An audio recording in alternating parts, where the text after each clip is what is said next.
මරණයෙන් පස්සේ අපිට වෙන දේවල් මොනවද? මලසිරුරක් එලිමහනේ තිබ්බොත් මොන වගේ දෙයක්ද සිදු වෙන්නේ? මලසිරුරක කට අනිවාර්යයෙන්ම අලවනවා, එක්ක මහනවා. මේකට හේතුව මොකක්ද? හැමෝටම පොදු මරණය ගැන ඔයා දන්නේ මොනවද? කතාවක් තියෙනවා අපේ ජීවිතේ තියෙන නිශ්චිත කරුණු දෙකයි කියලා. එකක් තමයි බදු, අනෙක් එක මරණය. ජීවිත කාලෙම හම්බ කරලා බදු ගෙවලා අන්තිමට මැරලා යන එක තමයි අපේ ජීවිතේ. අපි මොන තරාතිරමක හිටියත් අවසානයේ අයිති වෙන්නේ අඩි 6ක පොළොවේ යට වලක් විතරයි. මේ දේවල් ගැන සම්පූර්ණයෙන්ම දැනගන්න මේ වීඩියෝ එක අවසාන වෙනකන් අපිත් එක්ක ඉන්න.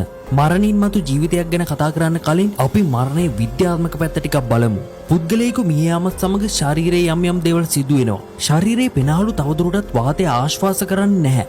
හෘදය මගින් තවදුරටත් රුධිරය සංසරණය කරන්නේ නැහැ. රුධිරයට ඔක්සිජන් නොලැබීම නිසා මොළය මේ වන විට අක්‍රිය වෙලායි තියෙන්නේ. ශරීරයේ සියලුම මාංශ පේශීන් ලිහිල් වෙලා අත්පා ගොඩක් නම්‍යශීලී වෙනවා. මේ මාංශ පේශී ලිහිල් වීමත් සමග මියගේ පුද්ගලයාගේ මුඛය ඉබේම විවර වෙනවා. ඒ නිසා අතීතයේ පටන් සිරුරක් එම්බාම් කරන විට මුඛයේ විවර වීම වැළැක්වීම සඳහා මැහුම් එදීමක් හෝ මැලියම් යොදා ඇලවීමක් සිදු කරනවා.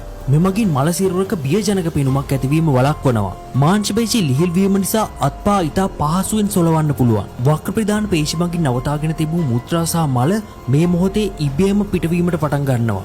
මේක ඔයාලට කියන්න ඕනි දෙයක්. කෙනෙක් ජීවත්ව සිටියේදී මල පහ කරන්න වැසිකිළියට ගිය විට තැටමීම සඳහා යම් ආයාසයක් ගන්නවා. ඔබ දන්නවද? ඒ වගේ වැසිකිළිය ඇතුළත මල පහ කරමින් සිටියේදී මියගිය අය සැලකිය යුතු ගණනක් වාර්තා වෙනවා. මේ ගැන පෝස්ට් ගණනාවකින් අපේ පේජ් එකේ දාලා තියෙනවා. මල පහ කිරීමේදී ඕනාවට වඩා තැටමීම හේතුවෙන් ක්ෂණික හෘදයාබාධ හෝ ශ්වසන අපහසුතාව ඇතිවීමට ඉඩකඩ තිබෙනවා. මේ නිසා වැසිකිළියක් තුලදී අනවශ්‍ය පීඩනයක් සිරුරට ඇති කරන්න හොඳ නැහැ කියන එක තරයේ මතක තබා ගන්න. මොකද මෙවැනි අවස්ථාවලදී අධිරුධිර පීඩන තත්වයක් හෝ දුර්වල හෘදයාබාධයක් ඇති වෙන්න ඉඩකඩ තිබෙනවා. මේ දේ ඔබේ ජීවිතේ බේරගන්න විතරක් නෙමෙයි අන් අයටත් බෙහෙවින් වැදගත් වේවි. මේ නිසා මේ වීඩියෝ එක පුළුවන් තරම් ෂෙයා කරන්න. කාන්තාවන්ට තියෙන ගැටලුවක් තමයි වයසට යාමත් එක්ක මුහුණේ සම ඉල්ලා වටින එක. නමුත් මරණයත් සමග ලිහිල් වන මාංශ පේශීන් නිසා මුහුණේ ඇති මේ රැලි ස්වභාවය මැකී යනවා. මේ නිසා මරණයත් සමග වයසක පුද්ගලයෙක්ගේ වුණත් සම සුමට වී පෙනෙන්න පුළුවන්. මරණය සමග පෙනහළු මගින් තවදුරටත් වාතය ආශ්වාස කරන්නේ නැහැ. නමුත් මරණයට පෙර ආශ්වාස කළ වාතය මේ වන විටත් සිරුර තුල යම් ප්‍රමාණයක් පිරීලායි තියෙන්නේ. යමෙකු මේ වගේ වෙලාවට මෘතදේහයට ඇති කරන යම් පීඩන තත්වයක් හේතුවෙන් පෙනහළු තුල සිරවී තිබෙන වාතය පිටතට පැමිණෙන්න පුළුවන්. ඔබ දන්නවනේ මල්ගෙවල් වෙලාවට මල සිරුරත් බදාගෙන අඬන අය ඕනි තරම් ඉන්නවා. මේ වෙලාවට පෙනහළු තුල ඇති වාතය සුර තන්තු වලින් ගමන් කරලා මල සිරුරෙන් යම් ශබ්දයක් පිට වෙන්න පුළුවන්. ඒ කියන්නේ සිහින් කෙඳිරි ගෑමක්, විලාපයක් හෝ කිවිසුමක් වගේ ශබ්දයක් නිකුත් වෙන්න පුළුවන්. මේ වගේ අවස්ථාවක ඔයා මුහුණ දුන්නොත් මම කියපු කතාව මතක් වෙයි. නැත්තම් මලමිනියට පනාව කියලා බය වෙලා නූල් බඳින්නයි වෙන්නේ. මරණයක් සිදුවී පැය ගණනක් ගත වෙන විට ලීවර් මෝටිස් නමින් හැඳින්වෙන ක්‍රියාවලිය පටන් ගන්නවා. රුධිර නාලිකාවල රුධිර සංසරණයක් නැතිවීම නිසා සම සුදුමැලි වෙන්න පටන් ගන්නවා. පැහැදිලි සමක් තිබෙන පුද්ගලයන්ගේ මේ තත්ත්වය හොඳින් දැක බලා ගන්න පුළුවන්. ගුරුත්වාකර්ෂණ හේතුවෙන් රුධිරය පොළොව දෙසට ඇද ගන්නවා. මේ නිසා මේ මරණය යම් තැලීමක්, වැටීමක් හෝ පහර දීමක් නිසා සිදුවන මරණයක් කියලා බොහෝ දෙනෙකු වැරදි වැටහීම් ඇති කරගන්න පුළුවන්. නමුත් මේක සාමාන්‍ය තත්ත්වයක්.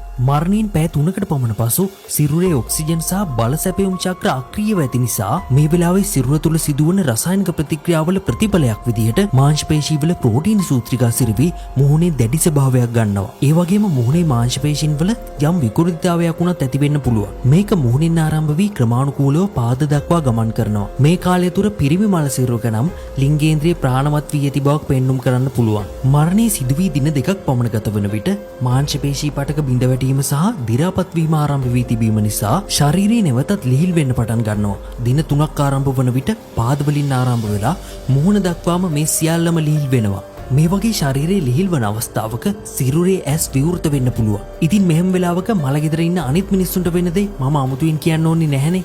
ඒ වගේම මේකේ විවෘත වන ඇස් සාමාන්‍ය ඇස් වගේ නන් නෙවෙයි.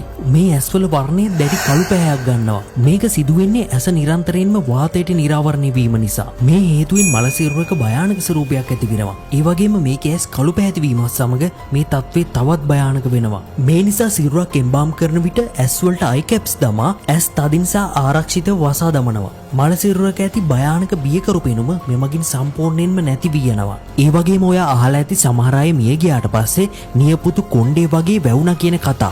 යම් පුද්ගලෙක් මිය ගිය විට සම විචලනය වී වියලී යනවා. හැම වියලී හැකිලීම සමග කෙනෙකුට පෙනෙන්නේ මල සිරුරේ නියපොතු සහ හිස කෙස් වැවෙන දිගුවන බවයි. මිය ගොස් මාසයක් පමණ වෙන විට කොණ්ඩේ ගැලවීම ආරම්භ වෙලායි තියෙන්නේ. අපි දැන් බලමු මෘතදේහයකින් දුර්ගන්ධයක් පිට වෙන්නේ ඇයි කියලා. මිය ගොස් දින 2ක් 3ක් ගත වන විට සිරුරේ අභ්‍යන්තර ඉන්ද්‍රියන් දි දි รา පත් වීම ආරම්භ වෙලා තියෙන්නේ. ශරීරයේ පුට්‍රසීන් සහ කැඩවරීන් යන රසායනික ද්‍රව්‍ය නිෂ්පාදනය වෙන්න පටන් ගන්නවා. මේ හේතුවෙන් දරාගත නොහැකි දුර්ගන්ධයක් ශරීරයෙන් නිකුත් වෙනවා. මිනිස් මොළයේ මේ රසායනිකයන් දෙකෙහි ගන්ධය හඳුනාගන්නේ මිනිසාට දරාගත නොහැකි අපහසුම දුර්ගන්ධයක් ලෙසටයි.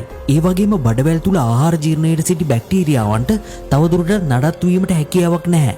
ඒ නිසා ඔවුන් බඩවැල් ජීර්ණය කරමින් අපද්‍රව්‍ය වායුන් පිටත් කරනවා. මේ හේතුව නිසා මලසිරුරේ උදරය ඒ වගේම අත්පා ඉදිමෙන්න පටන් ගන්නවා. මේ තත්වයට මෘතදේහය පවතින පරිසරයේ කාලගුණ තත්වයක් බලපානවා. මේක බරපතල තත්වයට පත් වුණොත් සිරුරේ උදරයේ පුපුරා යාමට පවා ඉඩ තිබෙනවා. දිගින් දිගටම සිරුර අභ්‍යන්තරයේ දි รา පත් වීමෙන් දුර්ගන්ධයක් නිකුත් වෙනකොට ඒක මැස්සන්ට සුබ ආරංචියක් වෙනවා. ඔවුන් පැමිණ සිරුරේ ඇති නාසය, මුඛය, කන් වගේ සිදුරු වලින් ඇතුල් වෙලා බිත්තර දාන්න පටන් ගන්නවා. බිත්තර පුපුරා එන කීටයින්ට මලසිරුර රසවත් ආහාරයක්. ඔවුන් ඉතාමත් වේගෙන් වර්ධනය වෙමින් මලසිරුර ආහාරයට ගැනීමට ආරම්භ කරනවා. ඊළඟට කෘමි සතුන්, කුරුල්ලන් හෝ වෙනස් සතුන්ගේ ආහාර බවට මේ මලසිරුර ක්‍රමක්‍රමයෙන් පත් වෙනවා. අවසානයේ සිරුරේ ඉතිරිවන්නේ අස්ථි සැකිල්ල පමණයි. මේක සුළඟ, වර්ෂාව වැනි පාරිසරික වෙනස්කම් එක්ක කාදනය වෙන්න පටන් ගන්නවා. අස්ථි කොටස් සන්ධි වලින් එකිනෙකට වෙන් වී තවදුරටත් දි รา පත් වීම සිදු වෙනවා. අවසානයේ අස්ථි කොටස් සියල්ලම ඉරිතලා පුපුරා දුවිලි බවට පත් වෙනවා.